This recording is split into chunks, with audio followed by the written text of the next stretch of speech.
Hello everyone. तो आज हम लोग किसी स्क्वायर मैट्रिक्स या फिर 2x2 हो या फिर 3x3 हो, इसका हम लोग एडजॉइंट निकालना सीखेंगे। किसी मैट्रिक्स का हम एडजॉइंट कैसे निकाल सकते हैं।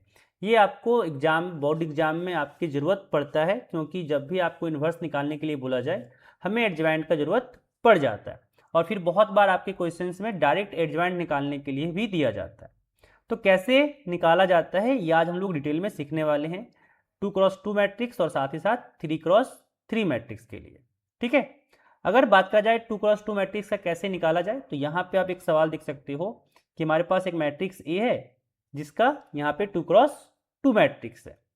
अब इसके लिए अगर यहाँ पे देखें तो जो ये पहला एलिमेंट है ये a11 है, a11 यहाँ पे 2 है, a12 ये जो एलिमेंट है ये a12 है जो कि 3 है, और यहाँ पे a21 ये तुम आपके पास a21 है जो कि यहाँ पे हमारा 1 है, और a22 यहाँ पे 4। ठीक है, ये आपका 2x2 मैट्रिक्स दिया हुआ है। अब ये सारे एलिमेंट के लिए आपको कोफैक्टर एलिमेंट चाहिए। ठीक है, क्योंकि जो एडजॉइंट होता है वो कोफैक्टर मैट्रिक्स का ही ट्रांसपोज होता है। अब ये निकाला कैसे जाए, तो a11 के लिए हम डिनोट करते हैं कोफैक्टर एलिमेंट c11। इसका फॉर्मूला क्या हो जाएगा कि -1 के पावर में जो यहाँ पे आपके पास एलिमेंट है, जैसे 1 1 एलिमेंट है तो पावर में हो जाएगा 1 + 1 फिर इनटू। ठीक है, अब क्या करना है, इसका रो और कॉलम को ढक देना है। जो एलिमेंट यहाँ बचा, जो या फिर डिटर्मिनांट बचा, उसका डिटर्मिनांट लेना है। ठीक है, तो यहाँ पे इंटू 4 हो गया। अब ये -1 का पावर 2 इंटू में 4 हो गया, और -1 का पावर 2 ये तो +1 हो गया, और 4 मल्टीप्लाई करेंगे तो यहाँ पे आ गया 4। ऐसे ही अगर हम लोग निकालें C12 यानी -1 का पावर क्या हो गया 1 + 2 फिर इंटू। ठीक है, अब इस बार क्या ढकेंगे, तो 1 2 के लिए 1 2 के लिए ये एलिमेंट 1 2 है, इसका रो और इसका कॉलम ढकेंगे, तो क्या बच गया 1, यहाँ पे लिख देंगे 1। अब यहाँ पे -1 का पावर 1 + 2 हो गया 3, साथ में इंटू 1। -1 का पावर 3 -1 होगा, और -1 को 1 से गुना करेंगे तो ये -1 हो जाएगा। अगला निकालेंगे C21। ठीक है, क्या हो जाएगा -1 का पावर में 2 + 1 इंटू। अब इस बार क्या ढकेंगे, तो 2 1 हमारा ये एलिमेंट है 1, तो इसके लिए ये रहा कॉलम ये रहा रो, क्या बचा 3, तो यहाँ पे आ गया 3। ठीक है, -1 का पावर भी यहाँ से आ गया 3 और इंटू में 3 है। -1 का पावर 3 अगर करेंगे तो माइनस दे देगा, और यहाँ पे 3 से गुना होके हो जाएगा ये -3। ठीक है, और अगर हम यहाँ पे C22 निकालें क्या हो जाएगा, -1 का पावर 2 + 2 फिर इंटू। ठीक है, इस बार अगर हम लोग देखें तो हमें 4 के लिए निकालना है, ये हो गया रो ये हो गया कॉलम, ढक दिए, तो हमारे पास बचा यहाँ पे 2। ठीक है, अब ये -1 का पावर क्या आ गया 4, साथ में इंटू 2, -1 का पावर 4 ये तो +1 हो जाएगा, और इंटू में 2 करेंगे तो ये हो जाएगा 2। तो हमारे पास कोफैक्टर मैट्रिक्स क्या बना, हमारे पास कोफैक्टर मैट्रिक्स जो है वो बन गया हमारे पास यहाँ पे मिल गया 4, यहाँ पे आ गया -1 -3 फिर आ गया 2। ठीक है, ये कोफैक्टर मैट्रिक्स है। तो अगर हम यहाँ पे निकालना चाहें एडजॉइंट मैट्रिक्स कि एडजॉइंट ए क्या होगा, तो यहाँ पे जो भी कोफैक्टर मैट्रिक्स है इसका हो जाएगा ट्रांसपोज। ठीक है, इसका ट्रांसपोज क्या आ जाएगा, तो यहाँ पे आ जाएगा 4 -1 -3 और 2। ठीक है, ये हमारा हो गया एडजॉइंट मैट्रिक्स। ठीक है, अब हम लोग निकालेंगे 3x3 मैट्रिक्स का एडजॉइंट मैट्रिक्स। ठीक है, तो हमारे पास अगर देखा जाए तो यहाँ पे ये a11 कहलाता है, ये a12, ये a13, ऐसे ये a21, ये a22, ये a23, मतलब ये नामकरण ही यहाँ पे हम लोग कर रखे हैं। तो इसके अकॉर्डिंग अगर हम सारे एलिमेंट का कोफैक्टर एलिमेंट निकालें, जैसे कि पहले हम निकालते हैं C11, क्या हो जाएगा -1 का पावर 1 + 1 और फिर इसका रो और इसका कॉलम ढकेंगे, तो हमारे पास क्या मिला 3 0 5 3। ठीक है, क्या हो जाएगा, -1 का पावर 1 + 1 है, यानी यहाँ पे -1 का पावर 2 हो गया जो कि +1 हो जाएगा, और यहाँ पे इसका डिटरमिनेंट निकालेंगे तो जाएगा 3 × 3 9 -0, तो यहाँ से आ गया 9 - 0 जो कि यहाँ पे हो गया 9। अब दूसरे एलिमेंट का निकालते हैं, मतलब 1 2 का। अब 1 2 कौन सा है, तो ये वाला है, इसका कॉलम ये ढक गया, ये रो ढक गया, और यहाँ पे आ गया -1 का पावर 1 + 2, और यहाँ पे क्या मिला 2 1 5 3। -1 का पावर 1 + 2 यानी 3 हो गया, तो -1 का पावर यहाँ पे आ गया 3, और इसका डिटरमिनेंट अगर निकालेंगे तो हो जाएगा 3 × 2 6, माइनस में 1 × 5 5 हो गया।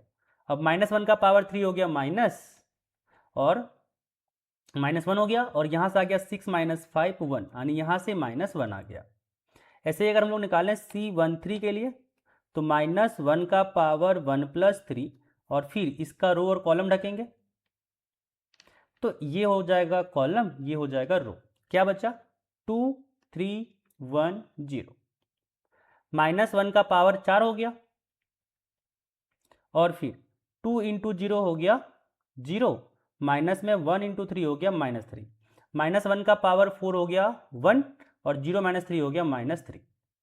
ठीक है, चलो अगला C21 कितना हो जाएगा, -1 का पावर 2 + 1, और यहाँ पे अगर देखें तो ये 2 1 है, तो इसका रो ये रहा, इसका कॉलम ये रहा, यहाँ हो गया -1 2 0 3, -1 का पावर 2 + 1 3 हो गया, यानी -1 का पावर 3, और साथ में यहाँ पे हो गया -1 × 3 -3, 0 × 2 हो गया 0, यानी कितना आ गया -1 का पावर 3 माइनस हो गया 1, और इंटू में यहाँ पे हो गया -3, -1 - 3 हो गया प्लस का 3।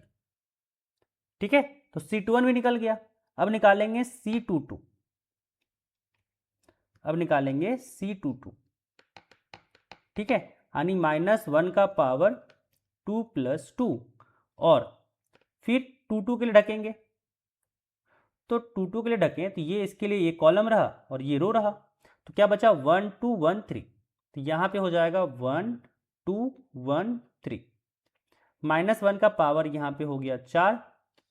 ठीक है, और फिर डिटरमिनेंट निकालेंगे तो 1 × 3 हो गया 3, -1 × 2 हो गया 2, और -1 का पावर 4 हो जाएगा +1, और 3 में से 2 गया तो बच गया 1। अब निकालेंगे 2 3, क्या हो जाएगा -1 का पावर 2 + 3, और डिटरमिनेंट में आ गया यहाँ पे 2 3 के लिए, ये इसका कॉलम हो गया और ये इसका रो हो गया, तो -1 -1 1 0, यहाँ पे आ गया 1 -1 1 0। ठीक है, -1 का पावर हो गया 5, और ये 1 × 0 हो गया 0, 1 × -1 हो गया +1, क्योंकि माइनस पहले से रहता है, और माइनस माइनस हो गया +1, यानी यहाँ से -1 का पावर 5 हो गया -1, साथ में × 1 यानी -1 आ गया। अब निकालेंगे 3 1 के लिए, तो -1 का पावर हो गया 3 + 1, और फिर इसके लिए जब निकालेंगे 3 1 के लिए, तो हमारे पास यहाँ पे हो जाएगा ये ढक जाएगा, क्या बचेगा -1 2 3 5, -1 2 3 5, -1 का पावर हो गया यहाँ पे 4, और साथ में हो गया यहाँ पे इसका डिटरमिनेंट, तो -1 × 5 हो गया -5, फिर -3 × 2 हो गया 6, -1 का पावर 4 हो गया +1, -5 - 6 हो गया -11। अब निकालेंगे 3 2 के लिए, तो -1 का पावर 3 + 2 हो गया। ठीक है, चलो 3 2 के लिए क्या हो जाएगा, 3 2 के लिए ये ढकेगा रो और ये ढकेगा कॉलम, क्या बचेगा 1 2 2 5, 1 2 2 5, -1 का पावर हो गया यहाँ पे 5, और यहाँ से 1 × 5 हो गया 5, -2 × 2 हो गया 4, मतलब यहाँ से हो गया -1 का पावर 5 -1, और 5 में से 4 गया तो 1, यानी कितना आ गया -1। अब निकालेंगे 3 3 के लिए, तो -1 का पावर 3 + 3 हो गया, और यहाँ से अगर देखा जाए तो 3 3 के लिए क्या हो जाएगा, ये रो कॉलम ढक गया, क्या बचा 1 -1 2 3, 1 -1 2 3, -1 का पावर 6 हो गया, और साथ में डिटरमिनेंट निकालेंगे तो 1 इंटू 3 हो गया 3, माइनस 2 इंटू -1 हो गया -2, तो -1 का पावर 6 हो गया +1, और यहाँ से आ गया 3, माइनस माइनस +2 यानी यहाँ पे आ गया 5। तो कोफैक्टर मैट्रिक्स क्या मिला, कोफैक्टर मैट्रिक्स की अगर बात करें हम, तो हमारे पास यहाँ पे मिल गया, पहला रो क्या हो जाएगा 9 -1 -3, यहाँ पे हो गया 9 -1 -3, ठीक है। सेकेंड कॉलम सेकेंड रो क्या हो गया, तो 3 1 -1, 3 1 -1, 3 1 -1। तीसरा क्या हो गया -11 -1 5, -11 -1 5, ठीक है। ये हो गया हमारा कोफैक्टर मैट्रिक्स, ठीक है। अब निकालना है हमें एडजॉइंट मैट्रिक्स। तो ए का एडजॉइंट जो होता है ये इसी मैट्रिक्स का ट्रांसपोज होता है, ठीक है, ये इसी मैट्रिक्स का ट्रांसपोज होता है। अब यहाँ पे क्या हो जाएगा, यहाँ पे आ जाएगा हमारा 9 -1 -3, 3 1 -1, -11 -1 5, ये आपका आ गया एडजॉइंट ऑफ ए, ठीक है। ये हमारा आंसर हो गया। तो इस तरीके से आप निकाल सकते हो किसी भी मैट्रिक्स का ट्रांसपोज, ठीक है। आई होप आपको समझ में आया हो कि कैसे हम लोग सॉल्व करते हैं।